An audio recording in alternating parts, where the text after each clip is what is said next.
Mañana al candidato a la presidencia por esta agrupación política, Juan Gutiérrez. Bienvenido a nuestro programa, ¿cómo le va? Muy bien, gracias y buenos días a todos los que nos ven. Gracias por acompañarnos. Vamos a iniciar con las preguntas. Es la segunda vez que usted aspira a la presidencia de la República, pero indudablemente el panorama político de hace 4 años al que hoy vivimos es absolutamente distinto por toda la coyuntura que se está dando. ¿Cómo describiría usted esta crisis política? Porque esa es la manera más correcta de denominarla que hoy está viviendo el país a nivel político.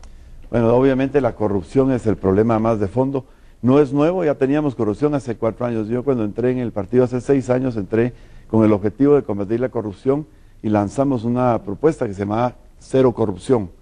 Hoy día la corrupción realmente es la coyuntura y hemos estado llamándole la Cruzada Nacional contra la Corrupción porque la corrupción mata, literalmente mata. Ya murieron 24 personas de deficiencias renales por el escándalo del ICS, corrupción. La corrupción mata en la violencia todos los días, por la corrupción en los sistemas de justicia y en la policía. No tenemos seguridad ciudadana, o sea, la corrupción mata a las personas.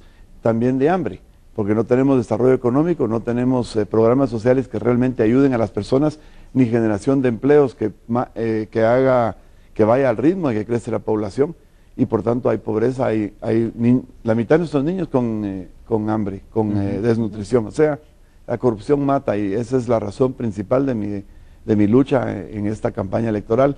Y la coyuntura actual me ha dado la razón. Es una cosa horrible lo que está pasando, pero sin embargo da hasta un poco de gusto ver que los guatemaltecos ya abrimos los ojos. Realmente ya estamos claros de que la corrupción realmente es lo que es y que los que son corruptos deben ser castigados y deben ir a la cárcel.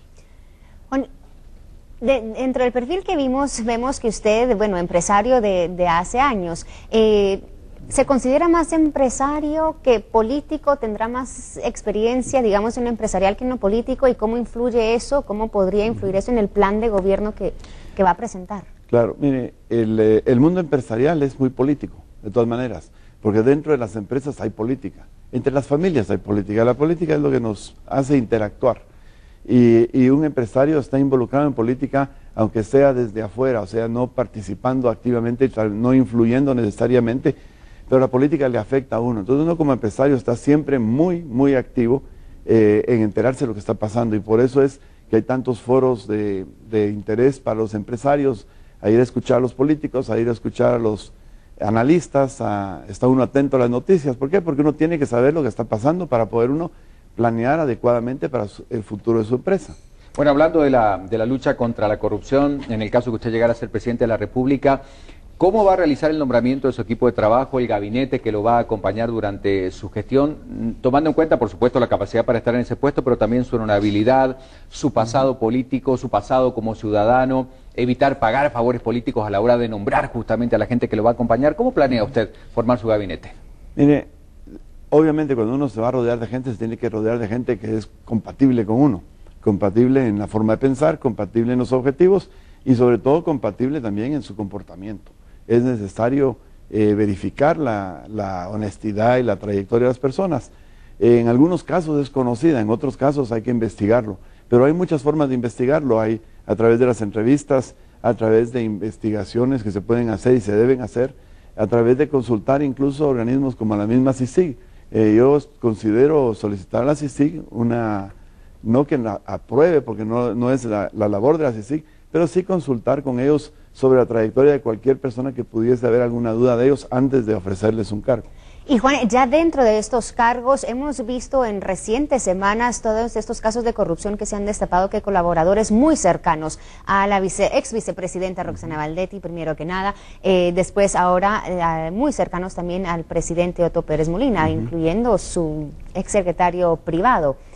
¿Han estado involucrados y acusados en estos casos de corrupción, de abuso de poder? ¿Qué puede hacer usted o qué haría usted dentro de su posición para auditar o tener cierta vigilancia o mayor control de las acciones que puedan tomar estas personas? ¿Hay algo que se pueda hacer? Por supuesto que sí. No hay que olvidarse que el que es presidente, sea de una compañía o sea de un país, es el último responsable de todo lo que ocurre bajo su presidencia. O sea, si hay actos de corrupción, tal vez no sea culpable de hacerlo, pero la responsabilidad siempre la tiene. Y es la labor del presidente y del líder ejercer liderazgo.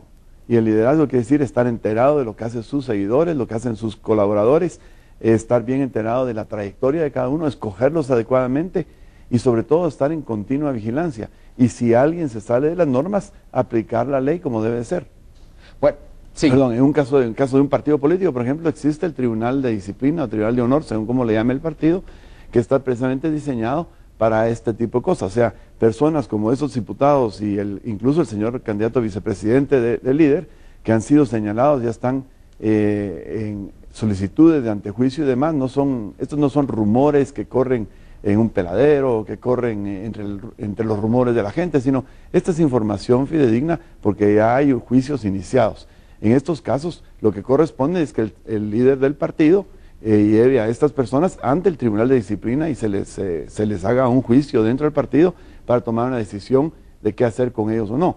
Desde el punto de vista del presidente, cuando hay casos de esta naturaleza, él debe perseguir los cargos penales a través de las instancias correspondientes, Ministerio Público y demás. Bueno, usted como ciudadano guatemalteco que aspira a la presidencia, ¿qué accionar espera del Tribunal Supremo Electoral después de estas recientes denuncias? El Tribunal Supremo, la máxima autoridad a nivel de elecciones en el país, en relación a todas estas denuncias que ha hecho la CICIG y que ha planteado. ¿Debería revocar la inscripción de candidatos sospechosos de corrupción? Yo creo que sí, debería revocarlo. Sin embargo, hay que hacer un análisis profundo de la ley porque hay algunas diferencias de opiniones. Yo no soy abogado, no soy el que puede juzgar si la ley debe o no aplicarse. Los abogados del partido nuestro están haciendo un análisis de la ley en estos casos porque queremos estar seguros antes de tomar una posición definitiva. Pero yo sí considero que estas personas no deberían de participar en las elecciones porque son personas que obviamente tienen un problema serio, especialmente el caso del vicepresidente, del candidato a vicepresidente, porque él no solo estaba en una posición de importancia, era el superintendente de bancos, el encargado de proteger a Guatemala de lo que ocurre y que no haya lavado de dinero específicamente, y es lo que él estaba haciendo, favoreciendo la operación de este señor Chico Dólar, protegiéndolo de las autoridades de la IBE. Y ese es un muy grave cargo. Y es más, yo creo que el señor Valdizón debería estar tomando una acción muy seria al respecto de esto. Él dijo, en palabras de él dijo que si alguna vez algún funcionario corrupto a su alrededor, lo iba a despedir. Yo le quisiera preguntar al señor Valdizón si lo va a hacer esta vez. Bueno, hablando de la lucha, antes de pasar al siguiente tema, contra la corrupción, ¿sigue siendo esta su premisa? ¿Cómo va a lograr o qué va a implementar realmente para mostrar efectividad en la lucha contra la corrupción? Por ejemplo, el tema de contrataciones públicas y tantos otros casos donde vemos que surgen muchos casos de corrupción con denuncias ya probadas. La corrupción empieza desde la cabeza, es la presidencia de la República, la vicepresidencia y todos sus ministerios, y de ahí para abajo. Está metido hasta lo más profundo de nuestra sociedad ya desafortunadamente y curar este mal no va a ser una cosa de 5 minutos ni de un año, pero sí debemos comenzar por sanear la cabeza. La cabeza es lo primero que tenemos que sanear.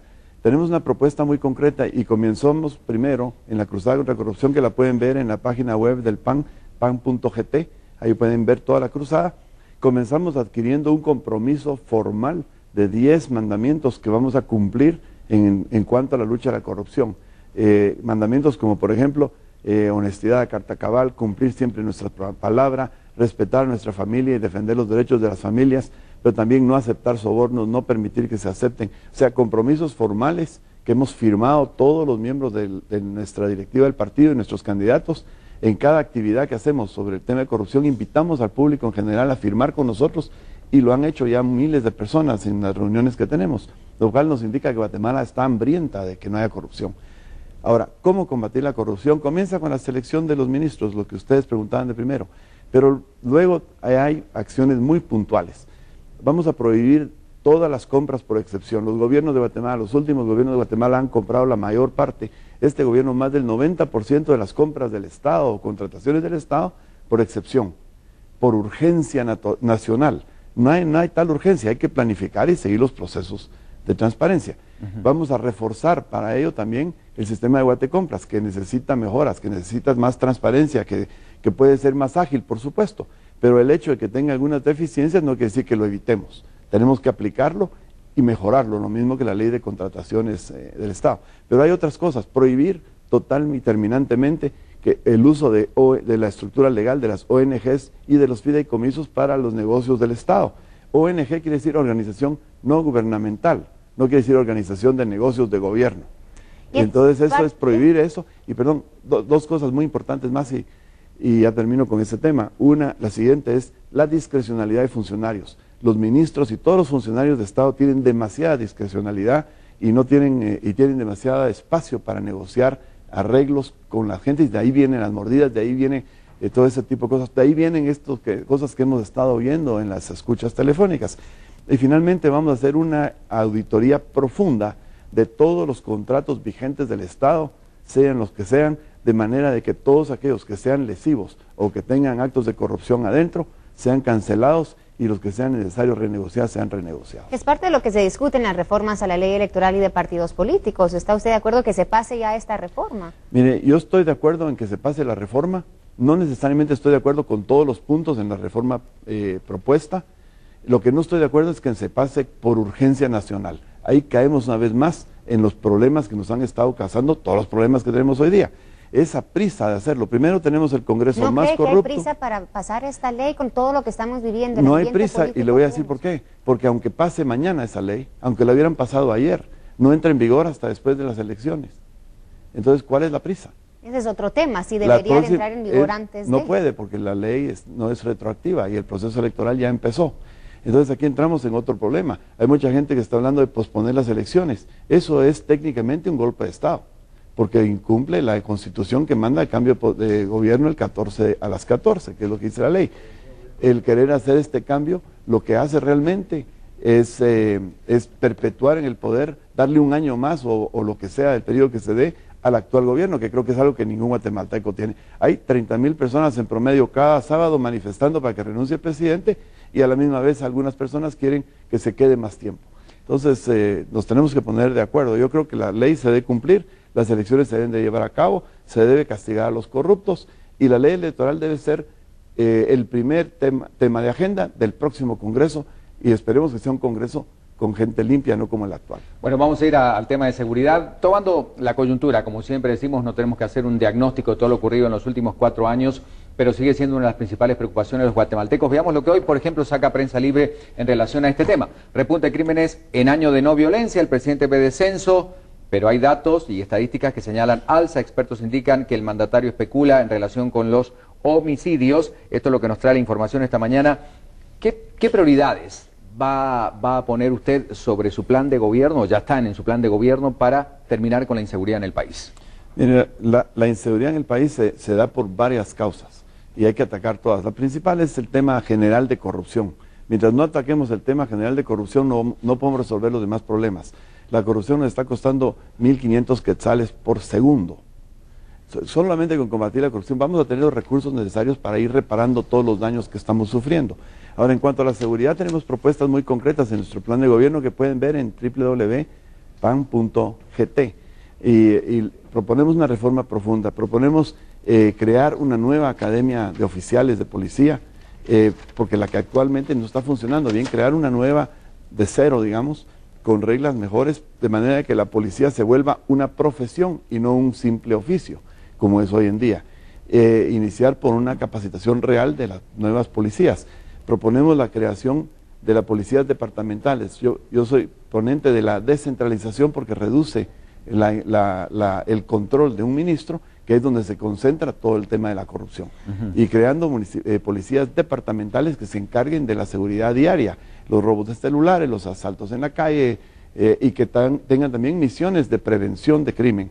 Y la Policía Nacional quedaría específicamente dividida en fuerzas específicas dedicadas al combate al narcotráfico, a los secuestros, a la extorsión, a las maras, o sea, los temas nacionales ya más graves. Juan, voy a aprovechar ahorita que lo mencionó, porque ciertamente, o sea, combatir la criminalidad en el país se requiere de una estructura total, pero hay temas, hay situaciones que realmente afectan al guatemalteco. Entre ellos hablamos de las extorsiones. Vemos que en recientes años las extorsiones se han ido para arriba, afectando todo ámbito de la vida del guatemalteco. Puede ser que una persona no se pueda subir o tenga temor de subirse a un autobús por miedo de que vayan a asaltarlo, los pilotos cancelando esas rutas, las personas se quedan sin transporte, pequeños negocios en ciertas colonias que tienen que cerrar, las familias se quedan sin ese ingreso debido a las extorsiones, y los guatemaltecos se preguntan qué hacer ante esto. Mire, el tema de las extorsiones es complejo porque no hay solo una fuente de extorsión. y no solo afecta en una forma. Por eso es que tenemos que tener una fuerza policial especializada en ese tipo de temas y tenemos que utilizar tecnología moderna para poder analizar la información correctmente y irle dando seguimiento. Hay sistemas policiales de computación que se pueden adquirir con facilidad, como los que usó el exalcalde Giuliani en Nueva York, que sirve para ir predeciendo a dónde va el crimen e irse anticipando. Ahora, sabemos que el porcentaje más grande de extorsiones que sufre el pueblo de Guatemala salen de las mismas cárceles. Claro. Y lo hacen por vías celulares. Y yo les digo, francamente, yo ya estoy cansado de oír que las compañías de celulares tienen que bloquear la señal en las cárceles. No es cierto, no es trabajo de ellos bloquear ninguna señal. Es más, alrededor de las cárceles, por ejemplo, acá mismo, en Pavón hay una zona residencial alrededor, y la gente que vive ahí usa su celular. Si bloquean, no tienen celular ellos, ¿por qué? Es injusto. El asunto es que en las cárceles no debe haber celulares, punto. ¿Cómo es posible? No es el IRTRA, la cárcel es un lugar de castigo. No tienen por qué tener ni celulares, ni fábricas de camisetas, ni negocios de ninguna naturaleza. El sistema de presidios es uno de los lugares más corruptos. Uno de los jefes de presidios está hoy día en la cárcel precisamente por todo este tipo de trances ilegales que así sigue descubierto. Y yo creo que es tiempo de que todo el sistema penitenciario sea extraído del Ministerio de Gobernación, sea transferido al Departamento de Justicia de manera de crear una distancia y que se haga una nueva, completa reestructuración del sistema, creación de nuevas cárceles de seguridad que funcionen modernas, con todos los derechos humanos respetados, pero que sean castigos reales. Y luego, al ir emigrando los presos de las cárceles viejas a las nuevas, las cárceles viejas pueden en algunos casos ser reformadas para otro tipo de servicio, o incluso en el caso de Pavón, por ejemplo, podría hacerse un desarrollo urbano ahí que podría dar suficientes recursos para financiar la construcción de las cárceles. Ya vamos a pasar al segmento de redes sociales con Alejandro, que ya está preparando ya las preguntas de todas las que han llegado, donde seguramente hablaremos de temas de salud, de educación y muchas otras cosas, pero en materia económica, aprovechando su perfil empresarial, ¿cómo va a recomponer la realidad económica del país? Guatemala no ha salido, por supuesto, ni ha reducido sus niveles de déficit fiscal desde el año 2009. Y hablando de esto, recaudación tributaria, planea más impuestos, cómo lograr optimizar también la labor de la SAT, todo el tema económico, en una pregunta. Ese sí que es un tema largo, pero tratando de resumir, el tema de los impuestos, no hay necesidad de aumentar impuestos, lo que es necesario es cobrar los impuestos actuales. Hay unos casos de evasión muy grandes que deben ser combatidos.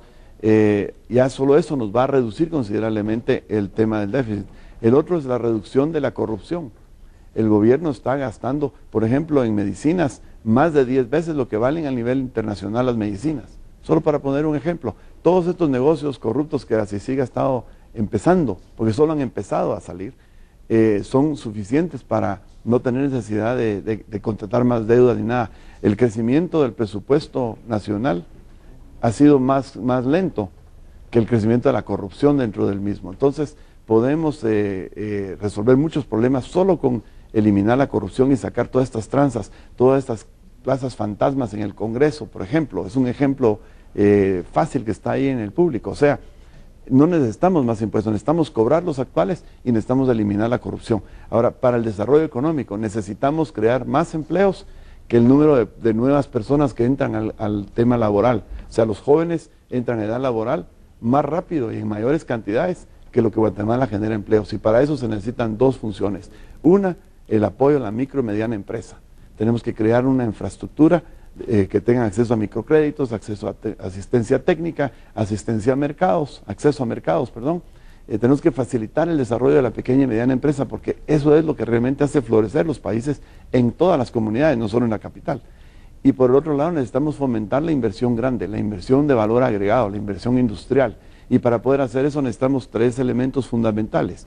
Uno, eliminar la corrupción una vez más, porque la corrupción es el freno a la atracción de inversión extranjera, es el primer freno. Segundo, tenemos que capacitar a los trabajadores. La educación en Guatemala, y vamos al tema de educación, pero la educación en Guatemala es muy deficiente en materia técnica. No estamos capacitando mecánicos, electricistas, gente de tipo técnico, que es lo que la industria necesita. Entonces en Guatemala un mecánico automotriz, para ser mecánico tiene que ser aprendiz de otro mecánico 5 años, en lugar de ir a una escuela donde aprenda mecánica. Nosotros vamos a crear un sistema paralelo de bachillerato académico para uno técnico, al estilo que hacen en Europa, en Alemania específicamente, de manera de que tengamos obreros calificados y poder atraer inversión extranjera. Entonces, combatir la corrupción, mejorar la educación, son dos factores importantes. Y el tercero, tenemos que hacer una reforma financiera para crear un mercado financiero verdadero en Guatemala, de manera de que la gente que es profesional, que tiene unos centavos que ahorrar a fin de año, digamos, o cada mes, tenga dónde invertirlos en vez de perder su dinero, porque hoy día lo ponen en ahorros a 2%, que es menos que la inflación. Y entonces, crear los mercados de financieros para que de ahí se generen los fondos para que la pequeña y mediana empresa pueda florecer. Bueno, muchísimas gracias. Ya concluimos esta primera parte de la entrevista, pero ahorita viene la segunda parte donde vamos a dar oportunidad también a la gente que participa a través de redes sociales, y para esto le vamos a pedir al candidato Juan Gutiérrez, que hoy nos acompaña, si podemos responder en un minuto. Usted va a escuchar este sonido, a ver, Omar, si es tan amable, para que la gente también se familiarice en casa. ¿Lo podemos poner otra vez, por favor? Y esto nos indica que ya cumplimos el minuto para darle paso también a otro ejercicio que tenemos de preguntas para usted. Alejandro, muchas llegaron por redes sociales, pero vamos a quedarnos en 5, ¿verdad? Adelante. Gracias, Ricardo. Efectivamente, algunas las vamos a parafrasear y otras vamos a omitirlas porque ya son temas que abordaron y que ya respondieron. Pero dice por acá Dino Girón, como primera pregunta que nos llega vía Facebook, ¿cómo va a ser el candidato para hacer que los sindicatos no sigan contaminando a los trabajadores públicos para que pierdan el tiempo en manifestaciones? Ese es un tema de resolución de conflictos, igual que todos los otros conflictos que hay en Guatemala. El gobierno tiene que enfrentar estas situaciones de frente, en buena fe, y tiene que hacerse de forma transparente. Uno de los problemas que hay con las negociaciones con los sindicatos, igual que con otros grupos de conflicto, es que las negociaciones son siempre a escondidas. Los líderes de estas organizaciones, en su mayoría, no representan realmente los mejores intereses de la gente a la que representan, sino buscan sus propias negociaciones. Y los burócratas que han negociado con ellos, desde el presidente para abajo, han tenido agendas propias. Nosotros vamos a hacer un proceso de negociación abierta, o sea, con la prensa presente. Vamos a ser transparentes, que cada uno ponga sus solicitudes en la mesa y las aclaramos. De esta manera se vuelve un tema racional y claro y transparente, en lugar de toda esta cosa convoluta que nos envuelve, porque al final de cuentas la mayoría de estos conflictos son parte de la corrupción que nos está agobiando como país. Bien, se cumplió el minuto. Vamos, Alejandro, con la siguiente, por favor. Ana Zapeta, una pregunta bastante larga, pero resumiéndola un poco, habla sobre la reelección en el Congreso, porque dice que ellos se olvidan que tienen un sueldo, y también habla de otro tema, de por qué regalar bolsas solidarias a la gente. Eso se hace un gran daño, dice, a la población, porque la ayuda no llega a las personas indicadas. Entonces son dos temas, la reelección en el Congreso y el regalo de bolsas solidarias. La reelección del Congreso la voy a tocar muy rápido. Estoy de acuerdo con la nueva propuesta de que simplemente se puedan reelegir un solo periodo, en vez de perennemente como hasta ahora, de manera de reducir este cáncer que tenemos en el Congreso hoy en día. El tema de la bolsa solidaria es muy importante. Es necesario tener este tipo de programas. En todos los países desarrollados existen, pero el nuestro es corrupto y es clientelar porque fue diseñado así. Yo tengo una propuesta concreta, y es sustituir ese programa por un programa que gira alrededor de una tarjeta de débito que se va a llamar la tarjeta remesa familiar, que va a tener un saldo de 600 quetzales mensuales, que es la división entre el monto actualmente gastado en las bolsas solidarias, entre el número de familias más necesitadas que están en ese 10-12% de la pobreza extrema. Con esto ellas van a poder comprar alimentos en sus comunidades, y lo que hacemos es eliminar la corrupción, porque el gobierno no va a comprar nunca más alimentos, sino les va a dar el dinero a las señoras. Ellas van a tener la libertad de poder adquirir en sus mercados, y lo mejor de todo, el dinero circula en la comunidad y eso crea desarrollo y empleo. Siguiente pregunta, gracias, Juan Gutiérrez. Gutiérrez, ¿qué hará su gobierno contra las extorsiones? Dice, quisiera escuchar una propuesta nueva y viable y además contundente. Por favor, dice, no vaya a darnos respuestas como combatiremos la corrupción con la policía, aumentaremos el número de policías o el ejército va a salir a las calles. Esas son otras respuestas ya muy desgastadas, dice. Claro que, mire, ya hablamos un poco de eso antes. El primer paso que hay que dar es no debe haber un celular en las cárceles. Vamos a reformar el sistema penitenciario porque la inmensa mayoría de las extorsiones salen de las mismas cárceles, porque ahí están desempleados hablando por teléfono. Eso es el primer paso y va a tener un efecto inmediato porque sabemos que de ahí sale el problema. Luego la policía, como ya dije antes, la Policía Nacional Civil va a tener una dependencia, una fuerza policial específicamente entrenada en el combate a las extorsiones, y van a empezar a funcionar de inmediato en forma profesional utilizando tecnología moderna. Siguiente pregunta. Salvador Ramírez pregunta puntual, ¿por qué no inició su propio partido? Porque los partidos no son para que inicien ni son para que tengan un dueño. Yo ingresé en el Partido de Avanzada Nacional porque hubo una oportunidad de hacerlo, fui electo secretario general y los últimos 6 años que he estado al frente del partido me dediqué a reformar el partido, a fortalecerlo, suena feo decirlo, pero a depurarlo. Porque los partidos políticos en Guatemala hoy día, como están, no son partidos políticos, son vehículos electorales para egos de personas. Por eso decía, ¿por qué no crea el propio? Porque si hubiese hecho eso, estaría haciendo lo mismo que los demás. Y las cosas tienen que ser diferentes. El PAN es el partido más antiguo de Guatemala, tiene 26 años de existencia y hoy día es un partido más pequeño que era antes, pero es más sólido, con gente limpia, gente correcta, gente que está trabajando para hacer una mejor función. Y además formamos un instituto de formación política de manera de generar cuadros, porque el objetivo es que este partido llegue a tener 200 años, no que se acabe cuando ya no esté yo al frente. Muy bien, y la última de redes sociales, Alejandro. Haciendo alusión obviamente a un spot publicitario suyo, dice Carlos Cordero Linares, si le parece ridículo la marcha de 100,000 personas que promete el líder para esta semana. Mire, 30,000 personas, 20,000 personas, 40,000 personas guatemaltecas de todos los sectores van todos los sábados a protestar en frente del Palacio Nacional pidiendo la renuncia del presidente, pidiendo que se acabe la corrupción. Y el partido líder está organizando una marcha de 100,000 y no sé cuántas personas a las que les van a pagar para que vengan, los van a acarrear en buses, van a venir a protestar y a hacer un gran rollo a favor de la corrupción, no en contra de la corrupción. Vienen a protestar en contra de que se aplique la justicia. A eso solo podemos decir que es ridículo. Bueno, muy bien. Bueno, eso se ha convertido en una de sus frases, ¿verdad? Porque ese spot publicitario realmente le dio la vuelta al mundo. ¿Cree usted que tuvo el efecto que usted mencionaba? No? O sea, que lo hizo a propósito, para generar más reacción. Pero cree que le voy a decir el efecto contrario, porque mucha gente realmente se burló de pero ese anuncio. Mire, la publicidad es así. El objetivo que nosotros tuvimos al hacer este spot fue una reacción a una molestia muy grande que teníamos nosotros, porque estamos tan preocupados y molestos con la corrupción, es que mueren personas, no podemos estar ahí jugando con esto, y empiezan a trivializarlo, empiezan a hablar que hay que hacerle una cirugía. Por eso dije, un cortecito aquí, una renuncia por ahí, eso no resuelve el problema. Se necesita no fineza, sino firmeza.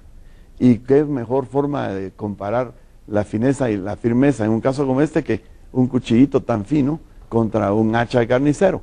Y en la expresión que es ridícula, le digo, esa salió espontáneamente a la hora de estar haciéndolo.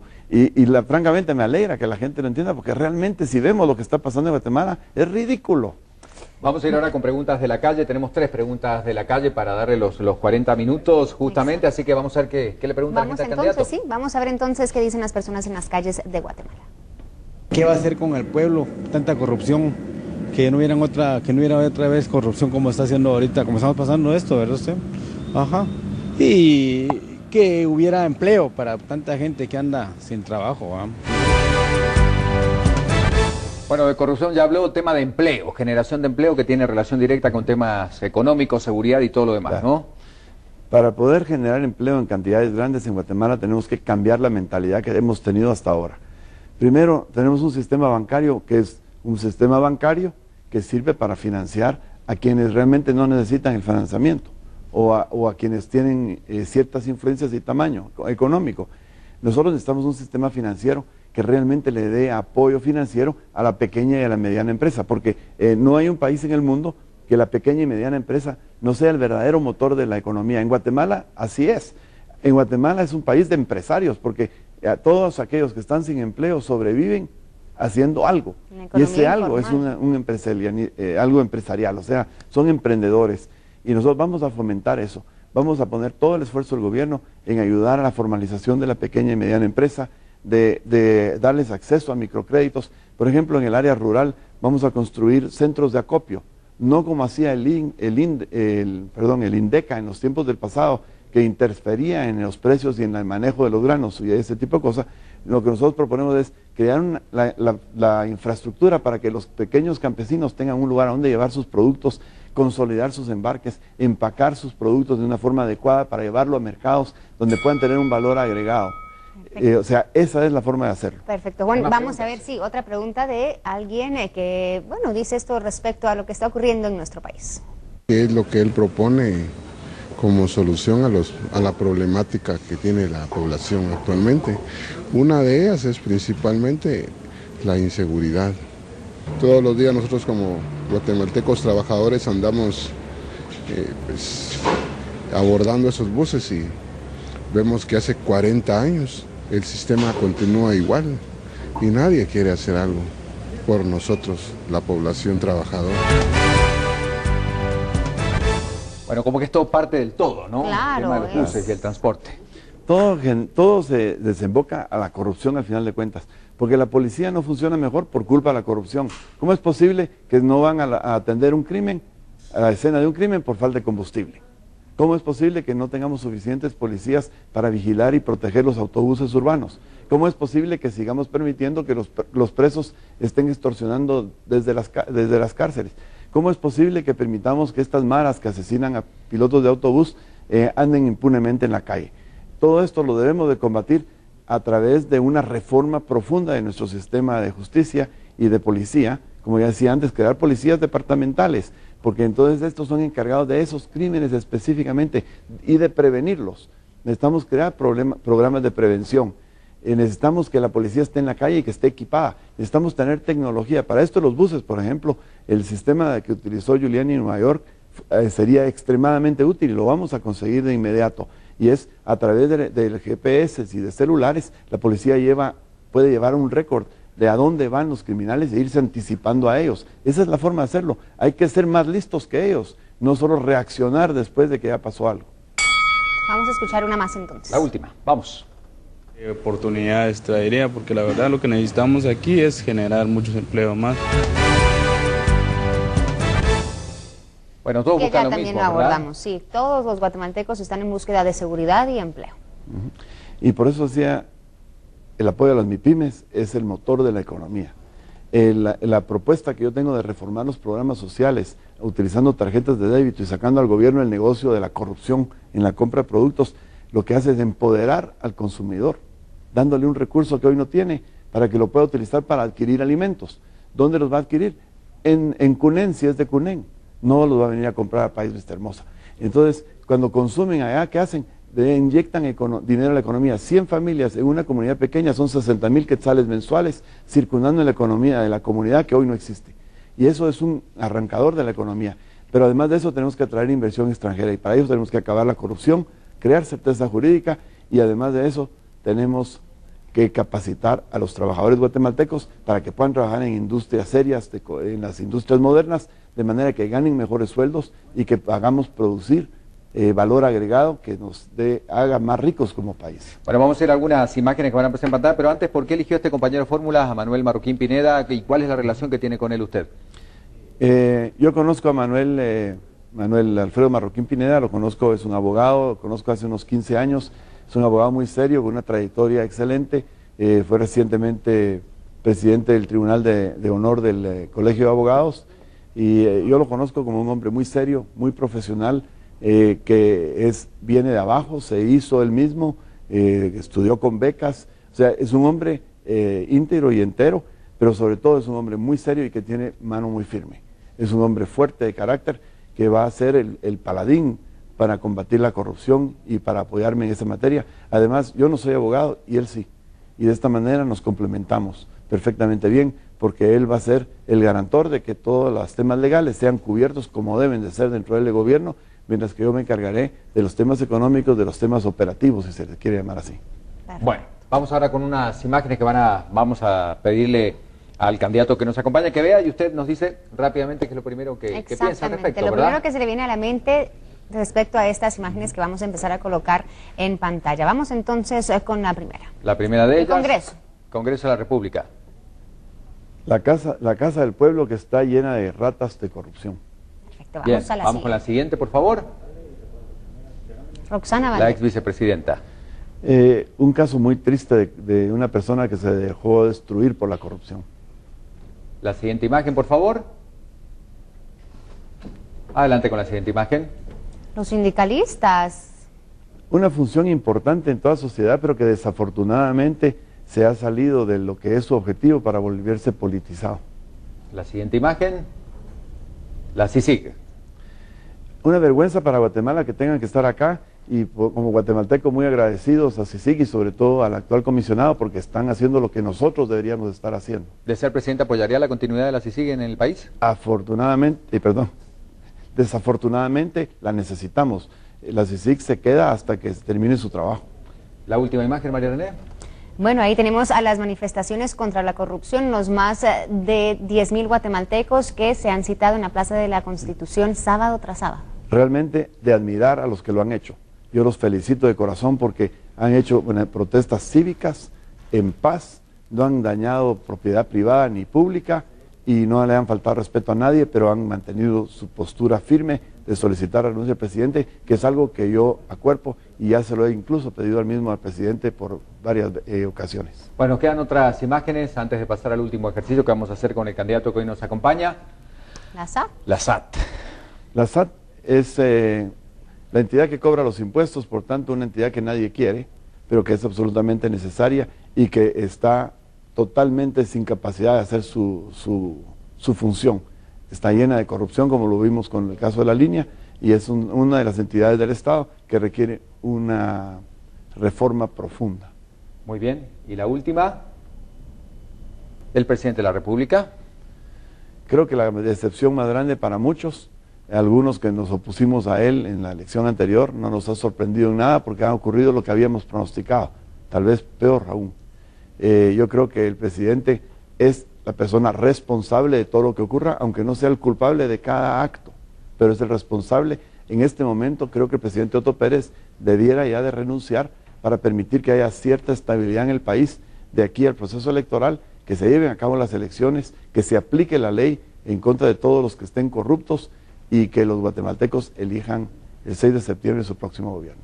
Bueno, ya vamos a la última etapa. Anitza, bienvenida, por favor, ¿cómo te va? ¿Qué tal? Muy bien, gracias. Bueno, bienvenido. ¿qué le va a poner a hacer al candidato usted ahora? Tenemos un minuto y una serie de preguntas que son muy fáciles de contestar. Es como llenar el blanco, la primera palabra que se le viene a la mente. Algunas interrogantes ya las estuvo contestando a lo largo de esta entrevista, pero queremos escucharlo espontáneamente. ¿El problema más grande de Guatemala se llama, según Juan Gutiérrez? Corrupción. Por el bien del país, el presidente Otto Pérez Molina debe de renunciar. Si llega usted a ser presidente de Guatemala, ¿quiere ser recordado como el presidente que hizo principalmente qué? Acabar la corrupción y generar empleo. El cambio más importante que hay que hacer dentro de la ley electoral y de partidos políticos es limitar la reelección de diputados y de alcaldes. ¿Qué opina usted de atrasar las elecciones en este momento? Es inconstitucional, yo creo que es una forma velada de dar un golpe de Estado. ¿El libro que actualmente está leyendo? En este momento no estoy leyendo ningún libro porque estoy demasiado ocupado, pero me gusta leer historia, principalmente biografías de personas famosas y temas de política. Muy bien, y para usted, ¿cuál ha sido el mejor presidente de Guatemala y por qué? Esa es una pregunta muy difícil. Yo considero que nunca hay nadie que ha sido el mejor. Ha habido varios que han sido buenos, pero el mejor todavía no lo hemos visto. Muy bien, muchas gracias. Logramos bueno, conocerlo un poco mejor. Con el minuto, que es complicado, que es complicado responder. Gracias, Anitza. Y bueno, ya para finalizar, le vamos a dar al candidato que nos acompaña, al candidato a la presidencia por el PAN, estos 2 últimos minutos, cronometrados, por favor, para que usted pueda dirigirse a la ciudadanía y que, bueno, le diga a todo el pueblo de Guatemala, a los que están habilitados para poder votar, por qué Juan Gutiérrez debería ser el futuro presidente de los guatemaltecos. Yo creo que Guatemala ya está cansada de la corrupción, los guatemaltecos lo hemos demostrado protestando y levantándonos en contra de los actos de corrupción. Es el momento en el que sigamos exigiéndolo. En las elecciones del 6 de septiembre escojamos a una persona que tenga una trayectoria limpia, que no haya participado nunca en corrupción, que tenga un plan concreto de combatir la corrupción con pasos específicos. Los invito a estudiar mi programa, estudiar el programa del Partido Avanzada Nacional en la página pan.gt. Y sobre todo, exijamos que los demás candidatos no participen en corrupción. La campaña anticipada es un acto de corrupción. El exceder el techo electoral permitido por el Tribunal Supremo Electoral es un hecho de corrupción. Y si un candidato incumple la ley, siendo candidato, ¿qué va a hacer cuando sea gobernante? Bueno, hay un mensaje claro, hemos cumplido con el tiempo, 40 minutos más estos últimos minutos que le damos al candidato para que pueda dirigirse a las personas. Muchas gracias por acompañarnos esta mañana. Gracias a ustedes. Usted abre este espacio le tocó en suerte, digamos, porque lo hicimos a través del sorteo. Usted abrió el espacio de entrevista con los candidatos a la presidencia. Muchas gracias por la oportunidad y gracias a todos en sus casas por escuchar nuestra propuesta y por sus preguntas específicamente. Y los invito a que me sigan en Facebook y en nuestra página web porque estamos muy activos. Ahí está toda la propuesta y yo contesto personalmente todas las preguntas que me hacen. Muchísimas gracias al candidato del partido PAN que hoy nos acompañaba, Juan Gutiérrez. Hacemos una pausa y ya volvemos. Exactamente, ya volvemos con mucho más aquí en Nueva Latina.